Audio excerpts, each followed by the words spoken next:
تو روزہ ڈھال ہے اور جہنم سے آزادی کا ایک اہم ذریعہ ہے۔ روزہ اللہ اور بندے کے مابین ایک راز ہے۔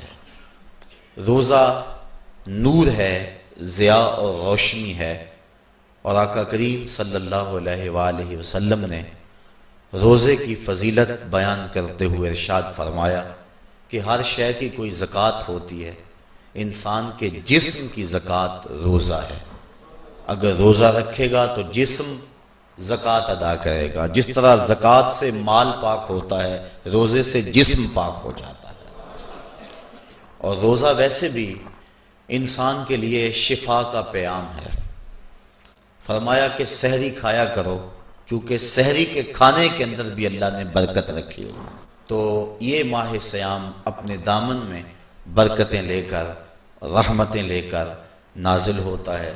اس کا پہلا حصہ رحمت، درمیانی حصہ مغفرت، اور آخری حصہ جہنم سے آزادی کا مژدہ جاں فضا ہے۔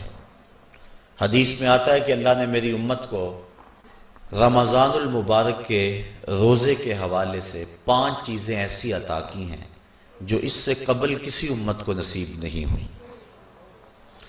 ایک تو یہ کہ رمضان المبارک کے اندر روزہ رکھنے والے کے معدے سے جو بو نکلتی ہے، اللہ کو وہ مشک سے زیادہ محبوب ہے۔ دوسری بات کہ جب ماہ صیام آتا ہے تو شیاطین کو جکڑ دیا جاتا ہے۔ تیسری بات کہ روزے دار جب تک روزے میں رہتا ہے، فرشتے اس کے لیے مغفرت کی دعائیں کرتے رہتے ہیں۔ اور چوتھی بات، جب ماہ صیام کی آخری رات آتی ہے تو اس کے سارے گناہوں کو بخش دیا جاتا ہے اور اس کو جہنم سے آزادی کا پروانہ مل جاتا ہے۔ بلکہ ایک صحابی نے حضور سے عرض کی کہ آقا کریم، جو یہ جہنم سے آزادی کا پروانہ مومن کو ملتا ہے تو کیا یہ لیلۃ القدر کی رات ہے؟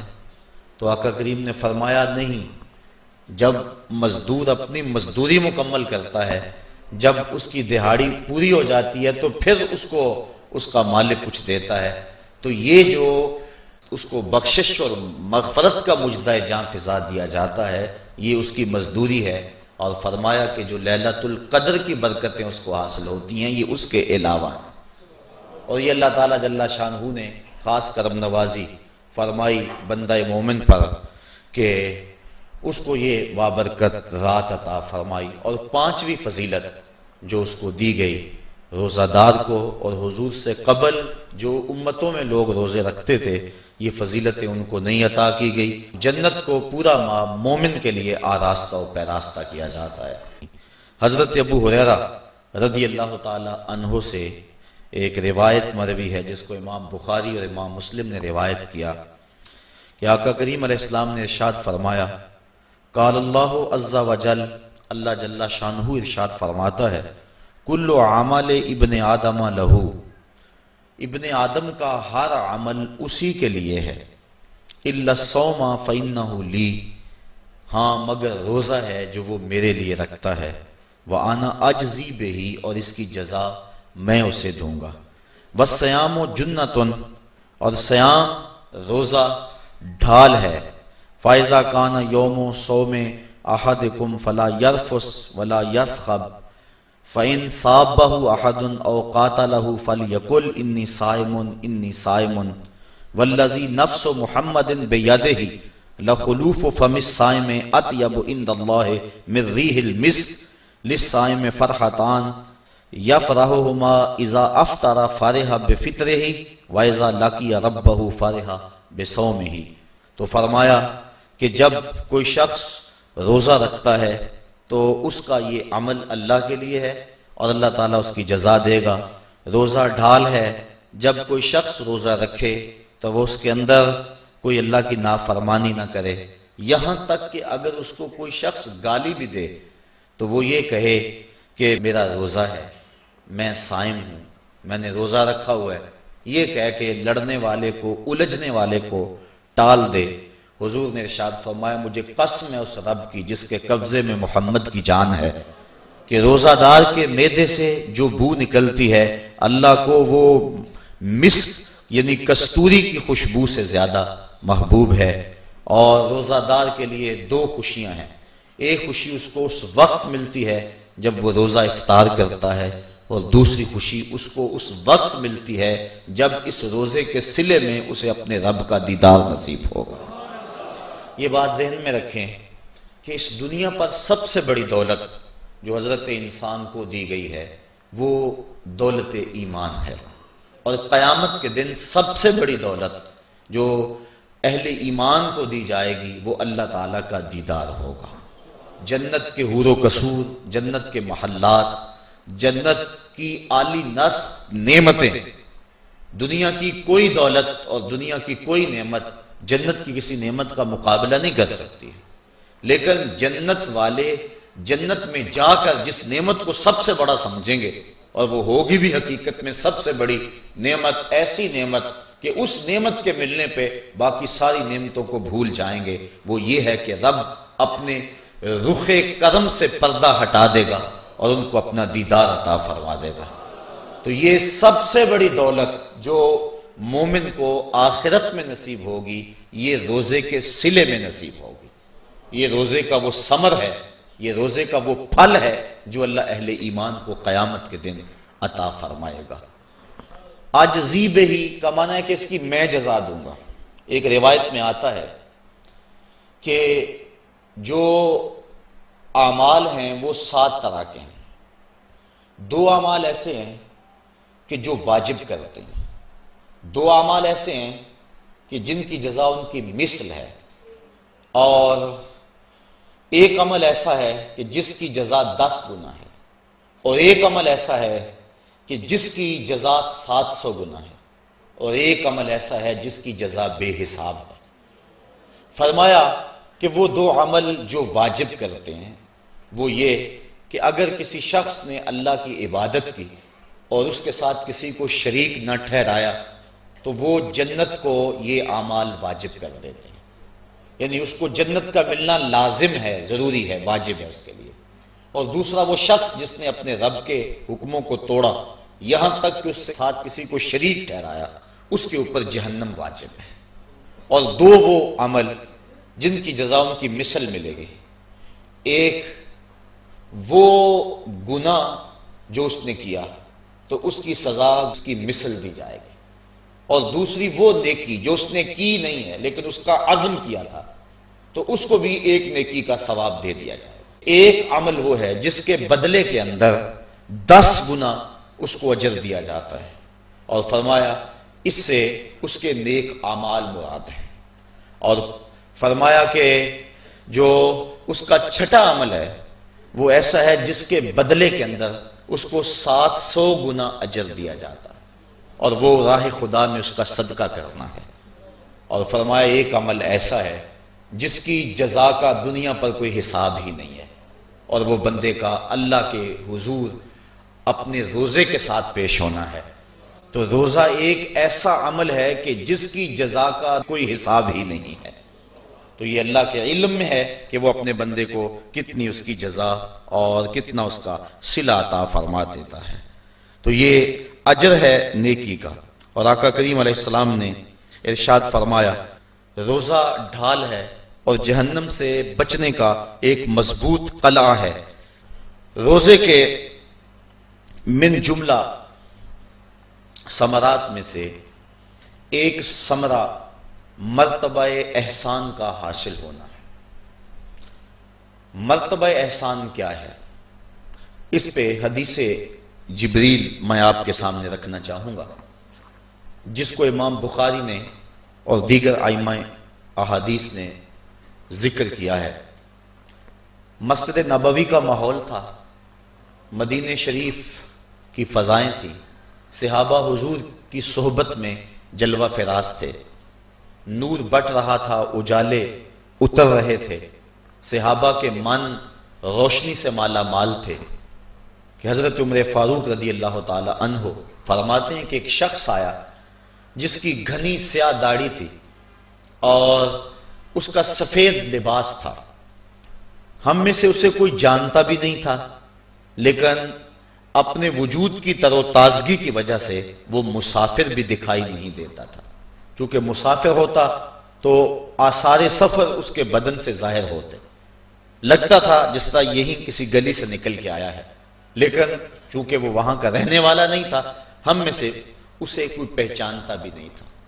اب وہ حضور کی خدمت میں آیا، فَأَسْنَدَ رُكْبَتَيْهِ إِلَىٰ رُكْبَتَيْهِ، اور اپنے گھٹنوں کو جوڑ کر حضور کے گھٹنوں کے ساتھ ملا کر بیٹھ گیا، اور حضور علیہ السلام سے عرض کرتا ہے کہ حضور مجھے خبر دیجئے کہ ایمان کیا ہے۔ حضور نے ارشاد فرمایا ایمان یہ ہے کہ تو اللہ پر ایمان لائے، اس کے رسول پر ایمان لائے، پچھلی کتابوں پہ ایمان لائے، اچھی بری تقدیر پہ ایمان لائے، فرشتوں پہ ایمان لائے، بتایا حضور نے۔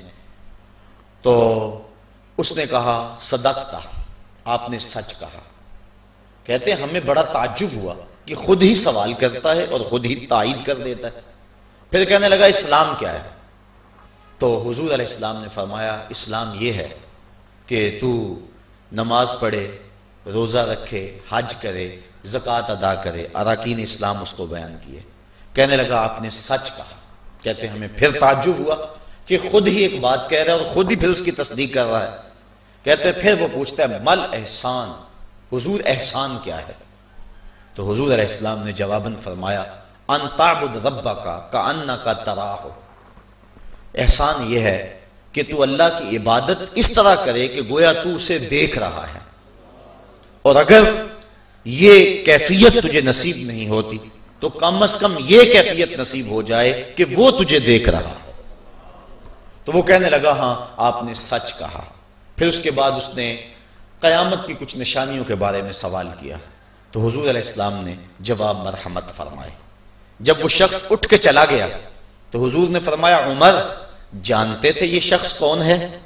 کہا اللہ و رسولہ عالم، اللہ اس کا رسول خوب جانتا ہے۔ فرمایا ھذا جبریل، یہ جبریل امین تھا اور تمہیں تمہارا سکھانے کے لیے آیا تھا۔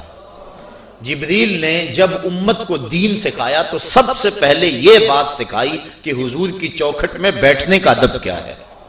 دونوں گھٹنے بچھا کر وہ اس طرح حضور کی چوکھٹ میں ادب کے ساتھ بیٹھا، اور اس کے بعد حضور سے اس نے سوالات کیے۔